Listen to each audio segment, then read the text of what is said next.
السلام عليكم ورحمة الله وبركاته يا متابعين. طبعا احنا بنجبر خاطر الناس. كيف يا ربيع بنجبر خاطر الناس؟ اي واحد مع محل، مع بسطة، معه مطعم، معه اي حاجة ومش هو قادر يدفع حق اعلان، احنا ماشي ضروري بفلوس. بنفعل الاعلان مجان لوجه الله. اي واحد بندعمه لوجه الله، اعلان مجان. بكون انزل يا متابعين 3 اعلانات في اليوم، واشتي منكم تفاعل، تتفاعلوا ورسالة للمشاهير والممثلين تبعنا. جبروا خاطر الناس. عادي يا اخي، لا تقول شو رزقي بس هو من الاعلان.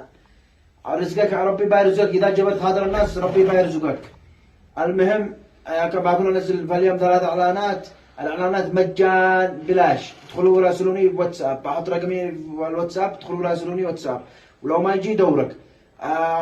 بعد وصلني انا رسائل كثيره، الناس يقولوا ليش يا ربع ما بدرج. انا بكون ارد على اللي يقدر عليه، وان شاء الله اكون ارد على الكل.